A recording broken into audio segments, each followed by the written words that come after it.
바로 12대가 대신교단을 설립한 김치선 목사가 됩니다. 그러니까 바로 김치선 목사님은 이미 일본에서 선교사로서 사역을 했던 것이죠. 그러니까 우리 교단은 1961년도 설립이 됐으니까 우리 교단은 선교사에 의해서 교단이 설립된 겁니다. 간사이 지방에서는 이제 임태권 목사 잘 아시죠? 임태권 목사 정덕생을 중심으로 해서 한인 노동자에 대한 전도를 했고, 또 교토나 오사카 고베는 양태성이라든지 고신 쪽의 박상동이라든지 김병우, 김우현 등이 유학생을 중심으로 전도를 하게 됩니다. 1924년도 남감리교 조선연회에서 박연소 목사를 선교사로 파송하면서 간사이 지방 순회 전도가 활성화됩니다. 1925년도 장로교 오태관을 교수 지방 전도사로 파송을 하게 되지요. 그래서 1927년도 일본 선교는 동경, 간사이, 규슈 지방 위주로 하게 되고, 이때 교회에서는 21교회, 세례교인이 무려 621명, 총교인수는 1150명으로 조사된 바 있습니다. 영재영 부부, 캐나다의 영재영 부부죠. 한국에 와서 선교를 했던 영재영 부부는 다시 미국에, 캐나다에 갔다가 다시 일본으로 오게 되는데 1927년 일본 고베에 정착해서 간사이 지방 한국인 선교를 하게 되고, 이제 김치전 박사와 연결을 해서 더 사역이 확장이 되게 됩니다. 성결교회 일본 선교는 정빈과 김상준 등이 일본 유학 시절 동양선교회 동경성서 학원에 입학해서 성결교인이 된 것을 이들은 됐습니다. 근데 이들은 한국에서 성결교회를 설립하게 되고, 그러니까 일본에서 공부한 이 사람들이 이제 한국에 와서 성결교회를 설립을 하고, 그 다음에 이제 1927년 성서학원을 졸업한 윤나경을 성결교회에서 이제 파송을 하게 되죠. 그래서 일본 내 유학생을 중심으로 해서 교회를 설립을 하게 되고, 1934년까지 성결교회에서 개척한 제일한인교회는 5개가 있었습니다. 만주와 시베리아 선교는 참 의의가 있습니다. 순교적 선교였고, 상황도 열악했고, 참으로 성육신적인 그런 선교 현장이었던 걸 볼 수가 있죠. 남만주 지역 선교는 크게 이제 4지역으로 나눕니다. 남만주, 동만주를 간도라고 하죠. 간도, 북만주, 시베리아 이렇게 나누는데, 남만주는 이제 봉천과 홍경이고, 이쪽 지역은 평북지방 장로회와 미국 북장로교회가 선교를 맡았고, 간도 지역은 연길과 훈춘인데 남경지방 장로회와 캐나다 장로회가 선교를 하게 됩니다. 북만주 지역인 길릉과 신경, 하르비는 미감리교회 조선연회에서 담당해서 사역을 하게 되고, 시베리아 즉 동만주 지역은 남감리교 조선연회에서 사역을 하게 됩니다.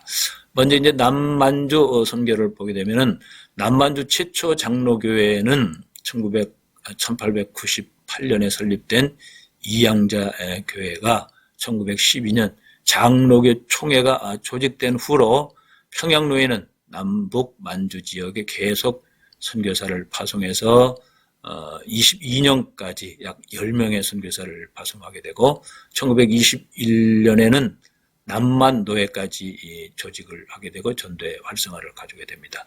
그리고 1932년 이제 북만노회가 또 만들어지고, 35년대는 봉천노회, 37년대는 영구노회로 또 분립돼서 세워지게 되죠. 1930년도 남만노회의 교세가 대단합니다. 조직교회가 18이 있었고, 미조직이 38이 있었고, 기도처죠. 기도처가 56이 있었고, 세례교인이 무려 2116명이고, 총 교인 수가 3535명이고, 목사님이 10명, 재정은 2020-4561입니다.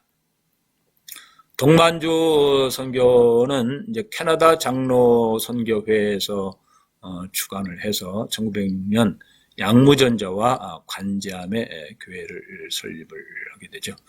장로교회에서는 1907년 구춘성과 이별연이 그 유명한 용정교회를 설립을 하게 되고 1908년도 남감리교회 지원을 받은 이화춘 아시죠? 이화춘 선교사는 민족주의자 박무림과 함께 와룡교회를 세우게 됩니다. 특별히 1909년 순수 한국인에서 명동학교가 만들어지고 명동학교와 함께 또 명동교회가 설립이 되죠. 간도로망명한 민족주의자들이 많이 있었습니다. 김약연, 김학유, 김정규, 문치정, 문정호, 최봉규 등이 집단 개전하여 헌신을 하게 되고 1911년에 이동희와 명동교회 출신 교사를 중심으로 3년간 무려 36처의 교회가 세워집니다.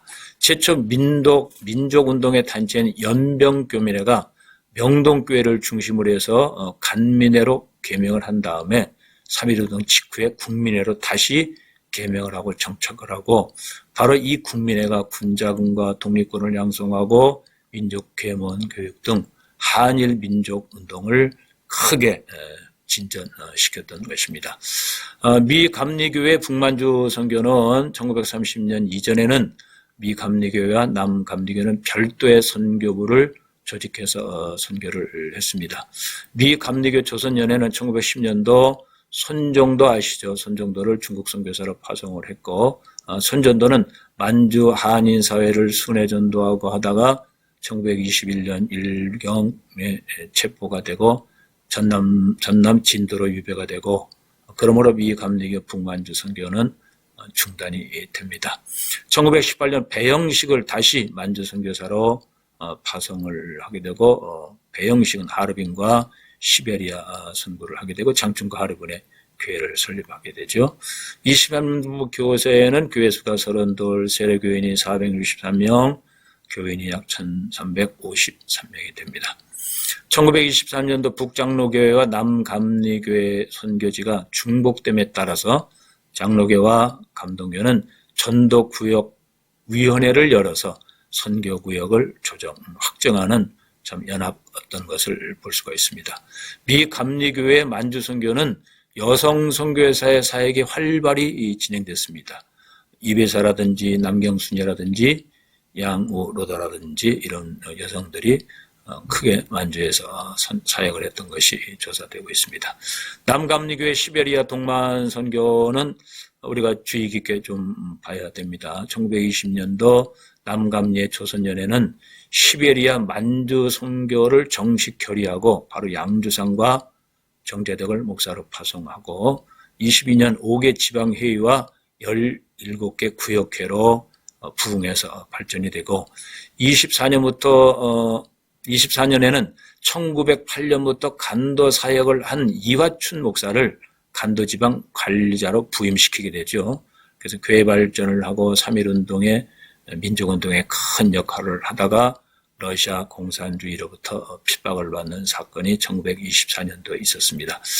시베리아 선교는 우리가 잘 아는 1909년도에 동로회의 최관율 선교사를 파송을 하면서 시작이 되는데 바로 시베리아 지역, 바로 하바라든지 블라디보스토크, 우슬리크 이 지역은 정교회가 국교이기 때문에 러시아 선교에 많은 장애가 있었습니다. 그래서 1912년도 블라디보스토크 선교가 잠시 중단이 됐고 다시 6년 후에 김현찬 목사를 재파송을 합니다.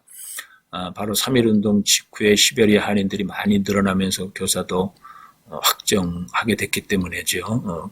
교회 수가 32, 교인이 1763명이 있었으니까요. 그러고 다시 이제 1922년도 최홍중 목사를 파송을 하고 김익도 목사가 거기까지 가서 부흥회를 인도하게 됩니다. 그러면서 크게 그 부흥회 영령을 받아서 시베리아 노예가 조직이 되게 되죠. 그런데 이제 1923년도에 공산당 박해로 인해서 최웅종 목사를 소환을 하고 권승경 전도사는 공산당에 체포돼서 사형까지 받게 됩니다. 그러므로 25년도 노예가 폐쇄되고 교회들은 가정교회로 전환이 되고 그러나 이제 1929년까지 박문영 전도사가 8개 교회 약 900여 신자를 돌보고 있다가 이제 마지막으로 시베리아 선교는 막을 내리게 됩니다. 그리고 1930년도 김영학 목사가 공산당에 체포돼서 시베리아에 유배가 됨으로 해서 한국교회 시베리아 선교는 중단이 되죠. 자, 산동성 선교는 의미가 있습니다. 이 산동성 선교에 대해서는 별도로 다시 연구하고 하는 시간을 갖도록 합니다. 아마 다다음 시간 정도 될 걸로 봅니다. 산동성 선교에 대한 결론이 이제 직접 산동성 선교를 했던 우리 방지일 선교사님에 의하면 피선교지인 조선교회가 선교를 받은 지 25주년 만에 외국에서 선교하는 일은 현금 20세기 피선교 국가에서 찾아볼 수 없는 세계 신기록을 세웠다는 그런 위대한 선교의 보고를 마무리하게 됩니다. 이제 한국 세계 선교 역사에서 우리가 지코이 95는 반드시 기억을 하고 여기서 많은 교훈을 얻을 수가 있습니다. 지코이 95에 대해서는 지역연구에서 제가 설명을 드렸고, 바로 지코이 95가 나오게 된 그 어떤 배경, 그때까지의 한국 선교 현대 역사를 좀 정리하는 차원에서 다시 한번 이렇게 보겠습니다.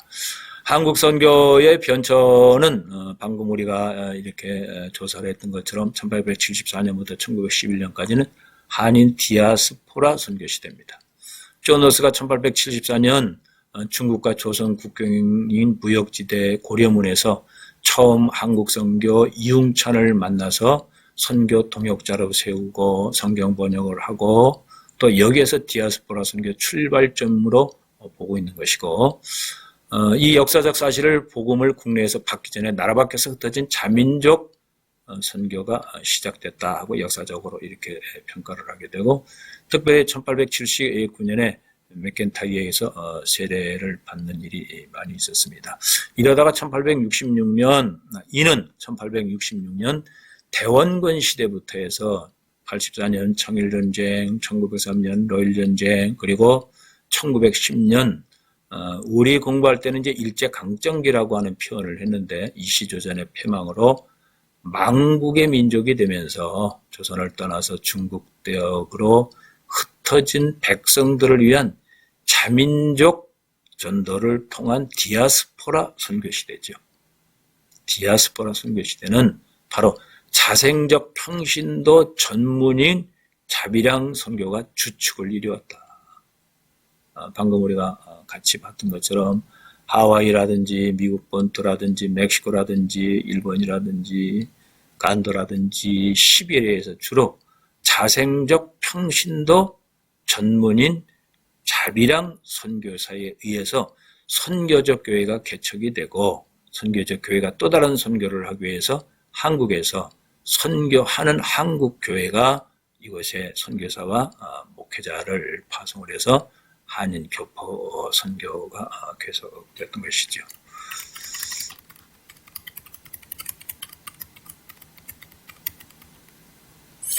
두 번째 이제 산동성 선교를 통한 타문화간 선교는 나중에 다시 공부할 기회가 있습니다. 1907년도 이기풍 선교사를 제일 먼저 파송을 했고, 바로 5년 후에 이제 총회가 설립이 되면서 총회 안건 1호가 선교사 파송하자입니다. 총회 안건 1호입니다. 1호. 총회 안건 1호가 중국 산둥성에 선교사를 파송하자 하는 이런 위대한 선교적 총회, 선교적 노예, 선교적 교회가 됐던 것이죠. 이제 이것이 끝난 다음에 에큐메니컬 선교가 시작이 되는데, 이 내용은 1948년도 암스테르담에서 WCC가 창립이 됩니다. WCC는 석유 선교사 철수 정책을 전개하게 됩니다. 그러면서 1954년도 동아시아 선교협의회를 만들어서 동아시아 선교에 의해서 바로 동아시아 쪽은 아시아 사람들이 선교를 하는 게 좋겠다 하는 것이 WCC의 방침입니다. 그런데 바로 이 통합지역이 이쪽과 관계가 돼 있었기 때문에 바로 이 태국 쪽, 이쪽은 에큐메니컬 선교지역으로 태국 북부가 선정이 되면서 서구 선교사를 철수시키고 제3선교사 파송 정책이 채택이 되죠. 그러면서 한국과 필리핀 선교사들이 태국으로 파송하게 되고 한국 장로교 총회도 바로 1955년 2월에 최찬영, 김성근 두 목사님을 태국 선교사로 파송하기로 임명을 했지만은 이때만 해도 비자 받기가 너무 어려웠기 때문에 김성근 목사는 비자 발급을 못했고 대신해서 이제 김순일 목사로 교체가 돼서 두 분이 선교를 하게 되는데 최창영 선교사에 대한 사역 내용은 많이 있습니다. 그러나 사실은 김순일 선교사가 어떻게 보면은 교회 개척과 제자 훈련에 최창년 선교사보다도 더 많은 큰 기여를 했습니다. 그럼 무엇 때문에 김순일 선교사에 대한 그 사역은 이렇게 묻혀 있는지 여러분들에게 연구하라고 하는 과제를 제가 줬습니다. 이것 외에는 1970년까지 더 이상 에큐메니컬 태국 선교를 위한 파송은 없었지요. 이제 제도권 밖에서의 선교운동 시대가 드디어 1960년도부터 시작이 됩니다. 1960년도에 들어오면서 이제 파라처치 운동이 시작된 거죠. 제도적 교회 밖에서 선교운동이 시작됩니다. 이 시대에 주로 이제 학생 선교 단체들로부터 이제 IVF라든지 예수 전도자든지 조이클럽이라든지 내비게이터라든지 UF라든지 CC 등이 있었고 이 학생 선교 단체 출신들이 바로 1970년도부터 시작해서 20세기 말 한국 선교 운동을 주도하는 지도자로 이분들이 성장을 하게 되죠. 특별히 이제 1961년부터 28년까지 IMC 예루살렘 대회가 있었는데 이때의 IMC 중앙위원과 부회장을 맡았던 이화여대 총장 김한란 박사가 주도한 이화대학교 학생회가 바로 선교사를 파송하는 일을 하게 되는데 한국 여성, 동학 여성으로서 최초로 파키스탄 이슬람권의 전적 선교사를 1호 선교사로 파송을 하게 되지요. 특별히 이제 여러분들에게도 과제를 드렸습니다만 조동진 박사는 제3세계 선교 지도를 위해서 굉장히 영향력 있는 분입니다. 세계적인 분입니다. 그래서 조동진 박사에 의해서 한국 선교의 모든 효시가 있었다. 효시가. 선교훈련도 이분에 의해서 선교지도 이분에 의해서 선교라고 하는 모든 단어도 이분에 의해서 최북규 목사님이 했던 이야기가 기억이 나요. 남선교회, 여선교회는 한국중앙교회 즉 최북규 목사님이 최 먼저 사용을 했고 남선교회, 여선교회라고 하는 단어 외에 모든 선교와 관계되는 단어는 또 선교에 관계된 단체라든지 선교회라는 것은 다 조동진 박사에 의해서 나왔다. 후암 장로에게서부터 시작된 것이죠. 이 과제를 여러분들한테 드렸습니다. 아무튼 신학교에서 선교학 강의는 조동진 박사에 의해서 장로교 총회 신학교에서 1961년부터 시작됩니다. 그리고 이번에 1960년도 국제선교신학원을 설립하고 선교훈련을 바로 이분에 의해서 최초로 한국에서 시작되죠. 이후에 KIM이라고 하는 국제선교협력기구를 설립하고 자생선교단체에서 바로 1968년부터 홍콩, 브루나이, 태국, 인도네시아 선교사를 파송하는 제도권 밖에서 초교파 선교시대가 바로 조동진 박사에 의해서 시작됐고 이분이 지금 바울 선교회를 이끌고 계셨고 지금도 살아서 큰 일을 많이 하고 계시고 이분이 선교에 대한 정의를 아주 의미 있게 하셨습니다. 이분이 선교에 대한 정의는 예수 그리스도를 증거하는 삶이다. 예수 그리스도 증거, 위트니스, 증거하는 삶이다. 삶. 그렇게 선교를 정리하기도 했습니다. 이제 범아시아적 선교 협력 시대가 드디어 1973년부터 시작해서 지금까지 이어지고 있는데 1960년 휘튼 대학에서 교회 선교에 대한 휘튼 선언과 베를린 세계 전도 회의의 핵심인 키워드는 한 인류, 한 복음, 한 과학입니다. 한 인류, 한 복음, 한 과학. 그러니까 휘튼 대학과 베를린 선교대에서 만들어진 선교 키워드죠. 이 키워드를 복음주의 진영의 선교 대각성 운동의 계기가 됩니다. 이것을 한국이 수용을 한 거죠. 즉 선교적 어떤 선언을 한국교회가 선교적 교회 입장에서 이것을 수용을 하고 한국교회가 선교적 교회가 되겠다고 하는 이런 의지를 가지고 선교운동을 시작하는데 여기에 대표가 바로 한경지 목사님, 김한란 총장, 바로 조동진 박사, 이상근 목사님, 오병세, 최창년, CCC 총재 김중건, 조중남 이런 10명의 대표가 선교 운동을 크게 일으키고 특히 아시아 여러 나라들과 협력을 하면서 또 큰 일을 하게 됩니다. 특별히 이제 한경진 목사는 조동진 목사와 함께 1970년도 유명하죠. 빌리그람 전도대회를 서울에서 개최함으로 해서 범아시아 선교 지도자 회의를 소집하는 계기가 됩니다. 이 회의에서 12나라 홍콩, 인도, 싱가포르, 인도네시아, 일본, 파키스탄 등 선교단체 대표와 특히 WEF 총무 스커트, 미국의 두 선교단체의 협의회 총무 테일러, 그 다음에 IFMA 총무 잭 프리즌 주니어, 그 다음에 풀러 선교대학원의 교수인 아더 카스러, 또 랄프 인터, 피터 와그너, 달라스 신학교 선교학 교수 조지 피터 등이 참석을 하게 됩니다. 이로써 한국교회는 아시아 12개국과 서구 선교 지도자들이 참석한 한국이 주관한 바로 기독교 역사상 최초의 세계 선교 대회를 위한 동과서의 선교 지도자들의 공동 선교 포럼을 형성하게 되죠. 이로 인해서 세계 선교 학교와 서구 선교 단체들은 한국을 비석유 세계 선교 운동의 선두주자다 하는 것을 인식을 하게 되죠. 그 인식이 1974년 로잔 대회 때 조동진 박사에 의해서 또 실제로 구체화됩니다. 조동진 박사는 1907년도 로단회에 참석해서 선교구조 갱신이라고 하는 아티클을 제안하게 되고 AD 2000년까지 10,000명의 아시아 선교사를 훈련해서 파송할 위대한 계획을 발표하죠. 그런데 AD 2000년까지 아시아 국가들이 파송한 선교사는 10만 명을 초과했고 한국 선교사만 해도 12,000명을 넘어서게 됩니다.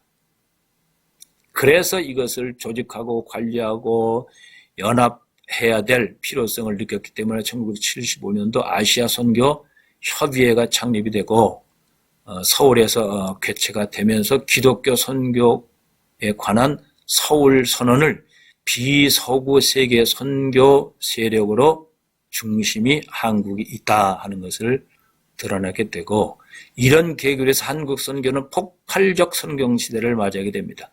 바로 1984년부터 시작해서 2000년을 지난 지금까지라고 볼 수가 있죠. 한국 개신교 선교는 100주년을 맞이한 1984년 한국 선교운동의 불길처럼 일어난 동기가 되는데 이것은 1980년 미국 한인교회들이 후원하는 아시아 선교협의회 제4회 총회가 미국 파사데나 윌리엄 캐리대학에서 개최가 됐고 또 88년 미국 세계 선교의 메카로 불리는 휘튼 대학에서 제1회 한인 세계 대회를 개최합니다. 한인교회 선교운동이 세계화로 들어가게 된 거죠. 이런 운동은 지금까지 KWMF에 의해서 계속되고 있죠. 이러면서 바로 한국에서 KWMA가 1990년도 드디어 만들어지게 됩니다. 그리고 한인세계 선교협의 KWMC도 만들어지게 되죠. 여기에 공헌했던 분이 이제 사무총장, 일대 사무총장이 바로 그 전호진 목사에 있었고 2대가 강승상, 3대가 한정국, 4대가 지금 사무총장인 조영진 선교사라고 할 수가 있죠. 저도 1990년도부터 시작해서 KWMA에 같이 관여도 하고 또 참석을 해서 지금까지 하고 있습니다.